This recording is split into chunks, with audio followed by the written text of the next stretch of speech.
আসসালামু আলাইকুম। আজ ৬ জুন ২০২৬ শনিবার। সরকারি চাকরিজীবীদের বেতন, সম্ভাব্য নতুন পে স্কেল, মহার্ঘ ভাতা, পেনশন এবং সরকারি কর্মচারীদের আর্থিক সুবিধা নিয়ে সর্বশেষ আলোচনা ও বিশ্লেষণ নিয়ে উপস্থিত হয়েছি। সরকারি চাকরিজীবীদের নতুন বেতন কাঠামো নিয়ে আলোচনা নতুন নয়। দীর্ঘদিন ধরেই সরকারি কর্মকর্তা-কর্মচারীদের বিভিন্ন সংগঠন বর্তমান বেতন কাঠামো পুনর্বিবেচনার দাবি জানিয়ে আসছে। বর্তমানে দেশের সরকারি কর্মচারীরা ২০১৫ সালের জাতীয় বেতন স্কেল অনুযায়ী বেতন ভাতা গ্রহণ করছেন। এই বেতন কাঠামো কার্যকর হওয়ার পর প্রায় এক যুগ পার হতে চলেছে। এ সময়ে দেশের অর্থনীতি, জীবনযাত্রার ব্যয় এবং মূল্যস্ফীতিতে বড় ধরনের পরিবর্তন এসেছে। অর্থনীতিবিদদের মতে, কোনো দেশের বেতন কাঠামো দীর্ঘ সময় অপরিবর্তিত থাকলে কর্মচারীদের প্রকৃত ক্রয় ক্ষমতা ধীরে ধীরে কমে যায়। কারণ বেতন একই থাকলেও বাজারে পণ্যের দাম বাড়তে থাকে। বর্তমানে চাল, ডাল, তেল, চিনি, সবজি, মাছ, মাংস, দুধ এবং ওষুধসহ প্রায় সব নিত্যপ্রয়োজনীয় পণ্যের দাম অতীতের তুলনায় বেশি।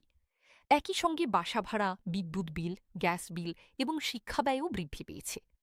ফলে সরকারি চাকরিজীবীদের একটি বড় অংশ মনে করছেন যে বর্তমান বেতন কাঠামো নতুন বাস্তবতার সঙ্গে সামঞ্জস্যপূর্ণ নয়।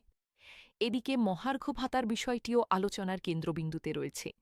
মহার্ঘ ভাতা সাধারণত মূল্যস্ফীতির প্রভাব মোকাবিলার জন্য দেওয়া হয়। যখন জীবনযাত্রার ব্যয় দ্রুত বৃদ্ধি পায়, তখন কর্মচারীদের কিছুটা আর্থিক স্বস্তি দিতে এ ধরনের ব্যবস্থা গ্রহণ করা হয়। অনেক সরকারি কর্মচারী মনে করেন নতুন পে স্কেল বাস্তবায়ন সময় সাপেক্ষ হতে পারে, তাই অন্তর্বর্তী সমাধান হিসেবে মহার্ঘ ভাতা কার্যকর হতে পারে। তবে এ বিষয়ে এখন পর্যন্ত কোনো চূড়ান্ত সরকারি সিদ্ধান্ত প্রকাশিত হয়নি। নতুন পে স্কেল নিয়ে আলোচনার আরেকটি গুরুত্বপূর্ণ বিষয় হল বাড়ি ভাড়া ভাতা। বর্তমানে বড় শহরগুলোতে বাড়ি ভাড়া উল্লেখযোগ্য হারে বৃদ্ধি পেয়েছে। অনেক কর্মচারীর মতে বর্তমান বাড়ি ভাড়া ভাতা বাস্তব খরচের তুলনায় পর্যাপ্ত নয়। একইভাবে চিকিৎসা ভাতার বিষয়টিও আলোচনায় রয়েছে। চিকিৎসা ব্যয় বৃদ্ধির কারণে স্বাস্থ্যসেবা গ্রহণের খরচ আগের তুলনায় অনেক বেড়েছে। ফলে অনেকেই মনে করছেন চিকিৎসা ভাতার বিষয়টিও নতুন করে মূল্যায়ন করা দরকার। এছাড়া যাতায়াত ব্যয়ও সরকারি কর্মচারীদের জন্য একটি গুরুত্বপূর্ণ বিষয় হয়ে উঠেছে। জ্বালানি মূল্য, পরিবহন ব্যয় এবং দৈনন্দিন যাতায়াত খরচ বৃদ্ধির কারণে অনেক কর্মচারী অতিরিক্ত আর্থিক চাপের মুখোমুখি হচ্ছেন।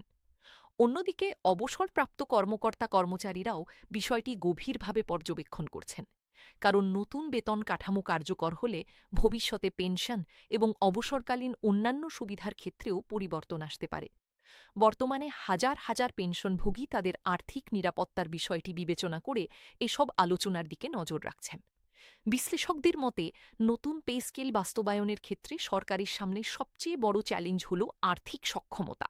কারণ সরকারি কর্মকর্তা-কর্মচারীদের সংখ্যা কয়েক লাখ।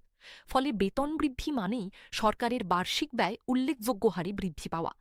এ কারণে যেকোনো সিদ্ধান্ত নেওয়ার আগে সরকারের রাজস্ব আয়, বাজেট ঘাটতি, বৈদেশিক অর্থনৈতিক পরিস্থিতি এবং সামগ্রিক অর্থনৈতিক অবস্থা বিবেচনা করতে হয়। আরেকটি গুরুত্বপূর্ণ বিষয় হল সরকারি চাকরির প্রতি নতুন প্রজন্মের আগ্রহ। বর্তমানে লাখ লাখ তরুণ সরকারি চাকরির প্রস্তুতি নিচ্ছেন। তাদের কাছে সরকারি চাকরি শুধু একটি কর্মসংস্থান নয়, বরং দীর্ঘমেয়াদী আর্থিক নিরাপত্তা এবং সামাজিক মর্যাদার প্রতীক। ফলে বেতন কাঠামো ও সুযোগ সুবিধার যে কোনো পরিবর্তন নতুন প্রজন্মের কাছেও গুরুত্বপূর্ণ বিষয়। এদিকে সামাজিক যোগাযোগ মাধ্যমে নতুন পে স্কেল নিয়ে বিভিন্ন ধরনের তথ্য প্রচার হতে দেখা যাচ্ছে। কখনো বলা হচ্ছে নতুন পে স্কেল অনুমোদন হয়ে গেছে, আবার কখনো নির্দিষ্ট তারিখ উল্লেখ করে বিভিন্ন তথ্য ছড়ানো হচ্ছে। তবে সরকারিভাবে গেজেট, প্রজ্ঞাপন বা আনুষ্ঠানিক ঘোষণা প্রকাশ না হওয়া পর্যন্ত এসব তথ্য যাচাই করা জরুরি। কারণ গুজব এবং বাস্তব তথ্যের মধ্যে পার্থক্য না করলে বিভ্রান্তি তৈরি হতে পারে। সংশ্লিষ্ট মহলের মতে ভবিষ্যতে সরকারি চাকরিজীবীদের বেতন ও ভাতা নিয়ে যে কোনো সিদ্ধান্ত দেশের অর্থনৈতিক বাস্তবতা বিবেচনা করেই নেওয়া হবে। সুতরাং এখনই নিশ্চিতভাবে কিছু বলা সম্ভব না হলেও বিষয়টি যে গুরুত্বের সঙ্গে আলোচিত হচ্ছে তা বিভিন্ন পর্যায়ের আলোচনায় স্পষ্ট। সবশেষে বলা যায়, নতুন পে স্কেল, মহার্ঘ ভাতা, বাড়ি ভাড়া ভাতা, চিকিৎসা ভাতা এবং পেনশন সুবিধা সবকিছুই সরকারি চাকরিজীবীদের জন্য অত্যন্ত গুরুত্বপূর্ণ বিষয় হিসাবে বিবেচিত হচ্ছে। এখন সবার নজর ভবিষ্যতের সরকারি সিদ্ধান্ত ও আনুষ্ঠানিক ঘোষণার দিকে।